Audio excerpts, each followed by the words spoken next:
ये अब काम करते हैं, थोड़ा आगे बढ़ते हैं। शेयर बाजार में ट्रेडिंग महंगी होने वाली है। वायदा कारोबार में बढ़ी हुई एसटीटी की दरें 1 अप्रैल से लागू होने जा रही हैं। साथ ही मार्जिन ट्रेडिंग फंडिंग पर आरबीआई का नया फ्रेमवर्क भी लागू हो रहा है। इन फैसलों का आम ट्रेडर्स पर क्या फ़र्क पड़ेगा? ध्यान रखिएगा, 1 अप्रैल से फ्यूचर्स पर एसटीटी 150% बढ़ रहा है। जी हाँ, भले 0.02 का 0.05 हो रहा है। बहुत सारे ट्रेडर्स अपना लेजर देखते भी नहीं हैं। वो दोपहर को शायद या शाम को नोटिस भी नहीं करते होंगे कि एक कॉन्ट्रैक्ट नोट में कितना हिस्सा जो है उनका एसटीटी में जा रहा है। प्लीज़ पहले उस प्लेट को वापस रखिए, इसके बाद मैं इस पर आऊँगा। और ऑप्शंस में ये बढ़कर हो रहा है 0.10% से 0.15%। ध्यान रखिएगा, ज़्यादातर ट्रेडिंग आजकल ऑप्शंस में ही होती है। इसका कितना इम्पैक्ट होगा, इस पर चर्चा करने के लिए हमारे साथ कोटक सिक्योरिटीज़ के चीफ डिजिटल बिजनेस ऑफिसर आशीष नंदा जुड़े हैं। Ashish ji, good afternoon. अब वो एग्जांपल रखिए जरा कि अगर आप एक लॉट निफ्टी का ट्रेड करते हैं तो आपका जो ब्रेक इवन है उसमें क्या बदलाव आने वाला है। और 14.62 लाख का एक निफ्टी फ्यूचर का लॉट है अभी, क्योंकि 22,500 पर हैं हम। अब तो खैर 22,400 हो गया, कोई बात नहीं, ज़्यादा फर्क नहीं है। तो पहले 344 रुपये, अब 862 रुपये। आशीष जी, एक्सप्लेन करिए कि कितने पॉइंट्स का फ़र्क आ गया है निफ्टी में ब्रेक इवन होने के लिए। उसके बाद बाकी बात की बात करेंगे। अनुज, दो पार्ट में डिवाइड करते हैं। एक फ्यूचर्स अलग लेते हैं, ऑप्शंस थोड़ा अलग लेते हैं। फ्यूचर्स में इंक्रीज जैसे आपने दिखाया 0.02 से बढ़ के 0.05 है, थोड़ी 150% इंक्रीज है। ऑप्शंस की इंक्रीज थोड़ी कम है, 10.1% से 0.15 विच इज 50%। तो पहले एक फ्यूचर्स का एग्जांपल लेते हैं। एक नॉर्मल कॉन्ट्रैक्ट फ्यूचर्स का इजी कैलकुलेशन के लिए 15 लाख रुपए का पकड़ते हैं। 15 लाख का एक कॉन्ट्रैक्ट है। पहले 15 लाख पे जो ब्रोकरेज लगती थी, सॉरी एसटीटी लगती थी, वो थी 0.02%। सो अगर 15 लाख को 0.02 से मल्टीप्लाई करते हैं तो आता है 300 रुपये। तो पहले 300 रुपये थी, जो बढ़ के अभी 0.05 हो रही है, यानी कि 750 हो रही है। तो 300 की कॉस्ट बढ़ के 750 हो रही है, विच इज थोड़ी सिग्निफिकेंट कॉस्ट है। एक बात समझने की ये है कि फ्यूचर्स के कॉन्ट्रैक्ट पे एसटीटी नोशनल वैल्यू पे लगता है, मतलब पूरे कॉन्ट्रैक्ट पे लगता है, लेकिन ऑप्शंस में सिर्फ प्रीमियम पे लगता है। सो अगर आप एक 15 लाख का कॉन्ट्रैक्ट करते हैं, उस पर प्रीमियम थोड़ा जनरली कम होता है। एक बार एग्जांपल के लिए लेते हैं कि 10,000 का प्रीमियम है, या हम 20,000 का प्रीमियम ले लेते हैं on the little higher side.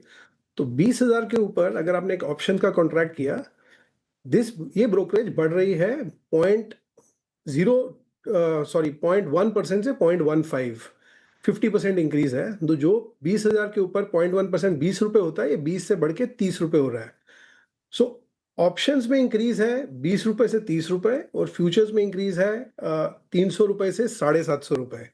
तो थोड़ा सिग्निफिकेंट इंक्रीज है फ्यूचर्स में। मुझे ऐसा लगता है कि फ्यूचर्स की इंक्रीज थोड़ी ज़्यादा है, तो ऐसा हो सकता है कि वॉल्यूम फ्यूचर्स में थोड़ी इम्पैक्ट हो। लोग फ्यूचर्स की वॉल्यूम छोड़ के थोड़ा सिंथेटिक फ्यूचर्स की तरफ जाएं। ऑप्शंस के थ्रू भी सिंथेटिक फ्यूचर्स बनते हैं। तो ऑप्शंस में मुझे ऐसा लगता है कि कुछ वॉल्यूम ड्रॉप हो सकती है, बट ऑप्शंस की जो फ्यूचर्स की वॉल्यूम ड्रॉप हो सकती है, बट ऑप्शंस की जो वॉल्यूम है वहाँ पे मुझे ऐसा लगता है कि वॉल्यूम अगर ड्रॉप होगी भी, I think over a period of time थोड़ी वापस आ जाएगी। अच्छा आशीष जी, मैं आता पूछने के लिए एक मेरे में बहुत सारे विषय थे आपके इस एक्सप्लेनेशन के एवज में, लेकिन एक बात बताइए, क्योंकि मैं एक ब्रोकिंग हाउस के पर्सपेक्टिव से पूछ सकता हूँ, मैं एक क्लाइंट की ट्रेडिंग कॉस्ट के पर्सपेक्टिव से पूछ सकता हूँ। ये जो हमारी कॉस्ट फ्यूचर्स पर ऑप्शंस में बढ़ रही है, अगर आप ग्लोबली कंपैरेटिव एनालिसिस करें, यूएस या फिर रेस्ट ऑफ एशिया या फिर और इमर्जिंग मार्केट्स में, हमारी ट्रेडिंग कॉस्ट उनके तुलना में आज कहाँ पे खड़ी है? क्योंकि अल्टीमेटली जो एफआईआई आता है, एफपीआईस की मनी आती है, और जो हॉट मनी होती है, भाई चेस तो फ्यूचर्स को करती है, सेल फ्यूचर्स को करती है, बाय फ्यूचर्स को करती है। टोटल रिटर्न्स में इसका एक बहुत महत्वपूर्ण आता है।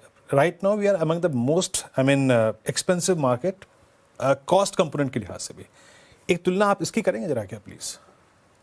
वीरेंद्र जी, देखिए कॉस्ट तो डेफिनेटली थोड़ी हिंदुस्तान की थोड़ी ज़्यादा है। आई थिंक नोन फैक्ट है कि इंडिया की कॉस्ट, क्योंकि हमारे पास एक क्लाइंट की ट्रेडिंग में ब्रोकरेज ही नहीं होती, एसटीटी नहीं होती, एक्सचेंज चार्जेस भी हैं, सेबी चार्जेस भी है, कॉस्ट थोड़ी ज़्यादा है। बट हिंदुस्तान में वॉल्यूम्स कम नहीं है। I think on the volume side जो भी ट्रेडर्स हैं या इन्वेस्टर्स हैं, आज तक की कॉस्ट सबने एब्जॉर्ब की है।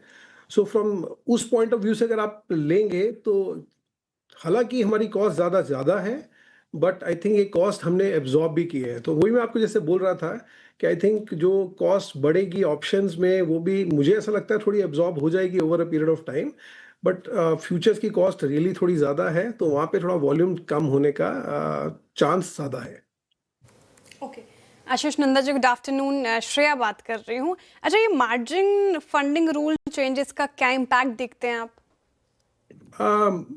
तो श्रेया थोड़ा सा मैं ब्रेक करूंगा। आप आरबीआई सर्कुलर की बात कर रहे हैं। आरबीआई का जो सर्कुलर आया था उसके अंदर दो पार्ट हैं श्रेया। एक है इम्पैक्ट जो कि प्रॉप ट्रेडर्स के लिए है, जो ब्रोकर्स प्रोप्राइटरी ट्रेडिंग करते हैं। वहाँ पे एक बहुत बड़ा चेंज है कि पहले रिक्वायरमेंट थी बैंक्स बीजी देने के लिए 50% मार्जिन पे काम करते थे। अभी जो नया रूल आया है वहाँ पे मार्जिन रिक्वायरमेंट 100% हो गई है। सो आई एम थिंक, लेकिन एक बात यह है कि ये बीजीज 1 अप्रैल से फ्रेश इशू होनी बंद हो जाएंगी, लेकिन जो बीजीज पिछले साल इशू हुई है वो 1 साल का अपना जो पीरियड है वो अपना पूरा करेंगी। सो ये जो इम्पैक्ट है ये 1 अप्रैल को नहीं आएगा, ये impact over a period of next full year आएगा। ओवर द नेक्स्ट 12 महीने ये धीरे धीरे इम्पैक्ट आएगा। एंड ऑब्वियसली एबिलिटी जो है प्रॉप ब्रोकर्स की ट्रेड करने को, पहले वो फॉर एग्जाम्पल 100 करोड़ रुपया देते थे और 200 करोड़ की बीजी बनती थी, अभी 100 करोड़ में 100 करोड़ की ही बीजी बनेगी। सो उनका मार्जिन का जो उनके पास मार्जिन है वो थोड़ा कम हो जाएगा, तो ये इम्पैक्ट आएगा, बट इम्पैक्ट अगले साल थ्रू द ईयर आएगा। सो ये हुआ एक प्रॉप ट्रेडिंग के बारे में। ऑन एमटीएफ, वाइल आरबीआई के सर्कुलर ने थोड़ी मार्जिन रिक्वायरमेंट्स बढ़ा दी हैं, बट पहले बैंक्स एमटीएफ फंडिंग दे नहीं पाते थे, बिकॉज पहले ना आरबीआई के सर्कुलर में एक क्लॉज था कि जो शेयर्स हैं वो आरबीआई को, बैंक्स को हमें रीप्लेज करने पड़ेंगे। वो रीप्लेज करने की जो रिक्वायरमेंट थी वो पॉसिबल नहीं थी। सो अभी जो नया सर्कुलर आया है उसने रीप्लेज का क्लॉज हटा दिया है, जिसके कारण अभी ब्रोकर्स बैंक से फंडिंग ले पाएंगे। सो मेरा कहने का मतलब ये है, चाहे ये थोड़ी टाइटर फंडिंग जरूर है, मार्जिन रिक्वायरमेंट थोड़ी ज्यादा है, बट पहले फंडिंग अवेलेबल ही नहीं थी मार्केट को, जो कि अभी अवेलेबल हो जाएगी।